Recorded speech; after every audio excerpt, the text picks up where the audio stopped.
channel.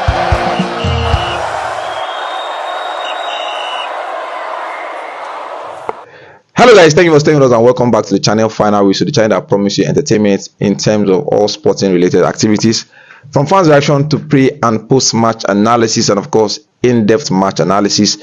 I'm your host Official Ola, and welcome to another episode of Discovery. Yes, Discovery. This is a production on Final Whistle that tells you the next eligible players to play for the green and white. It are the Super Falcons, the Falconets, the Super Eagles, the Flamingos, the Under 23, and the Dream Team if they are still dreaming in that category. And yes, I've always maintained that when I come here, it's not just to talk about foreign-based eligible players, even domestic players that made their ranks through probably trials in all these foreign academies, and they don't have the right spotlight, they don't have the right PR. This is no paid PR. This is to tell you that should in case you see players that are making waves, or you see them wearing one of our JC, you should know that he or she has been doing so well for himself. We know that Nigerian football and interference like 5 and 6 from all these apex bodies, that they have to interfere with the coach decisions, and we have to see some of these politicians sneaking names into this into the call-up list and everything. But there are some that they merit time. It's just that they don't have the right PR. You understand? And as always maintained that in as much as Premier League is the most watched league, followed by the La Liga, the rest, there are other leagues that are also performing, and there are players that are performing very well in that aspect. So I'm going to be talking about a player that went on trials with Chelsea. Personally, when I saw this about 2 years ago, I felt that, okay, this is going to be the next big thing, probably follow in the suit of Didier Drogba, because we have been clamoring, as a Chelsea fan, we have been clamoring for that physical, dominant African type of striker. And all of a sudden, he went for trial in Chelsea, where I was thinking that, okay, let us hear the good news. But sadly, he failed trial in Chelsea. At that time, he was 18 years old, and I was thinking, okay, what next for this player? And I'll tell you for a fact, he did not allow the trial that he failed at Chelsea hinder him from his progress, because now at 20 years old, he has established himself as the #1 striker of his club side in French Ligue 1. When they signed him to French Ligue 1, at that time they were still in the league, but they got relegated to Ligue 2, and he has been their main striker. And I'll tell you for a fact, he has taken the bull by the horn, scoring goals, creating goals for fun, and there's a lot to admire and talk about him. Hafiz Umar is the name.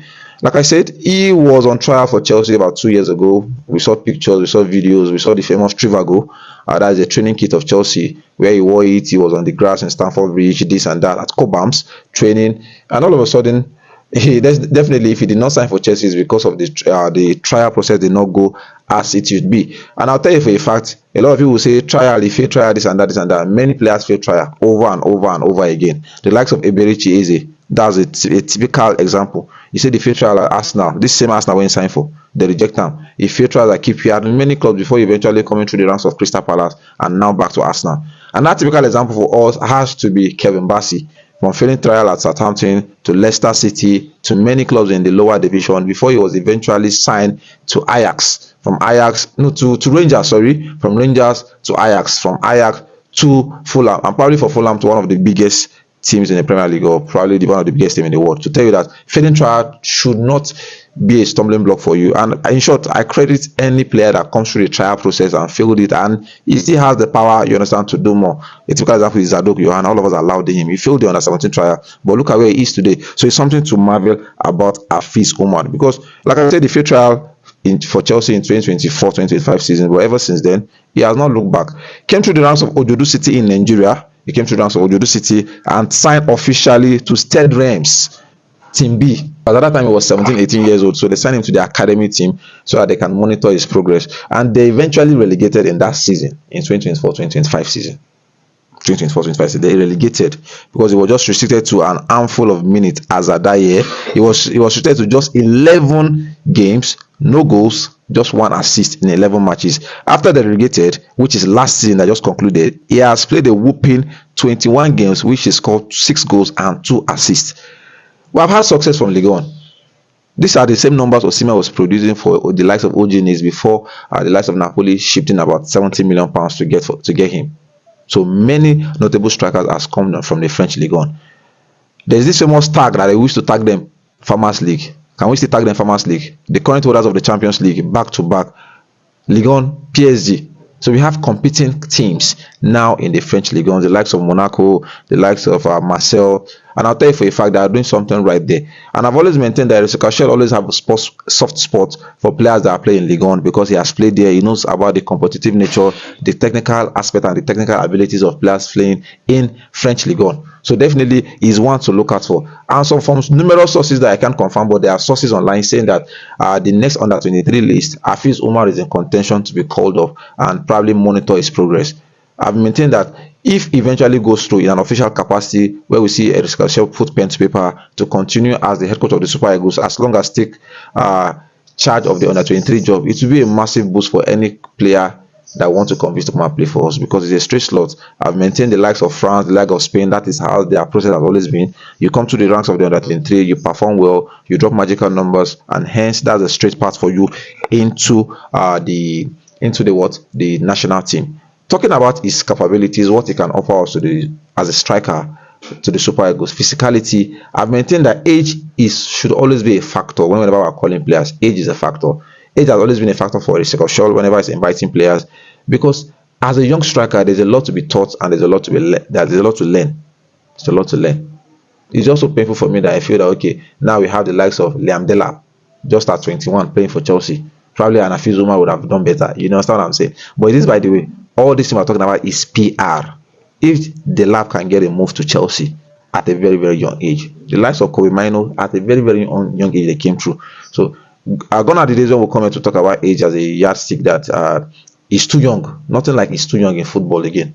16 years old is doing it, 17 years old is doing it, 18 years old. Then 20 years old is a matured age in terms of what you can achieve as a footballer. So Hafiz Umar is that name we should not neglect. And there's one of his strong attributes that I really like. Never and hardly gets injured.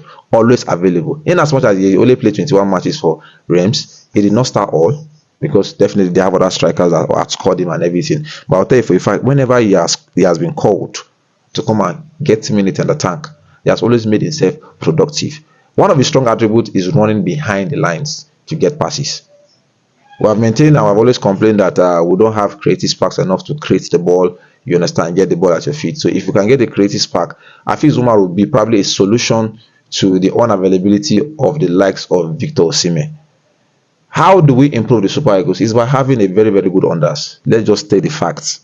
What has really helped us down the lines is because of the likes of the progression of Kelechi and Nacho from the under 17, the under 23, and then into the national team. The same thing goes for Alexander Iwobi from the under 23 to the national team. The same thing goes for the likes of Victor Osimhen from the under 17, under 23 to the national team. Taiwo Awoniyi followed suit. Wilfred Ndidi followed suit. Moses Simon followed suit. So why do we neglect that aspect of growth that has already been helping the Super Eagles for long?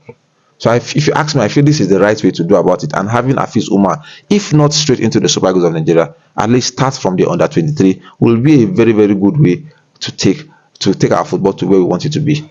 Cumulatively as a striker in his professional career so far, he has played a total of 51 matches. He has scored a total of 26 goals and has created 4 assists. That is 30 goal contribution in just 51 appearances. That is more than average. So for every 90 minutes he plays, is either he scores a goal or he assists, which is very, very good. I say for every match, for every 2 matches he plays, it's either he scores a goal or he assists, which is a very, very good tally and returning figures for a striker. We say numbers don't lie. Numbers don't lie. For a striker, it does not matter how you get the ball into the back of the net. The bigger question is, can you score goals? And I'll tell you for a fact, Hafiz Umar can score goals. He just needs the right player, and that is what Final Whistle is doing. Well, that's my time. Please, and that name for the NFF and the NSC or whatever agency is responsible for convincing these players, collecting data, and trying to get them to wear the green and white. This one no need convincing, because straight up is eligible to play for only the Super Eagles of Nigeria, having been born in Nigeria, having grown here before it was eventually went for trial in shores of Europe. So we're not dragging this one with anybody. Now, typical home-based player where we need to get the better of. So hopefully we are able to harness and monitor his progress. That's my time. I remain your host official. Don't forget to like, share, and drop your comment in the comment section. Should in case we miss a name that you feel is popping that needs the right PR and spotlight, please go to our comment section and suggest that name in the comment section. We'll sure to deep dig and find a way to formulate a production concerning that said player. And don't forget you can also come into play and be a part of this big family by, you understand, contacting us in terms of business, in terms of adverts, giving your brand visibility. We're a community that boasts of about 60,000 subscribers, 70,000 subscribers across all social media platforms, be it Facebook, TikTok, X, Instagram, and of course this YouTube page, Final Whistle 91. Please bring deals. Let us do business together. Our rates are so cheap. That's my time. I'll see you guys.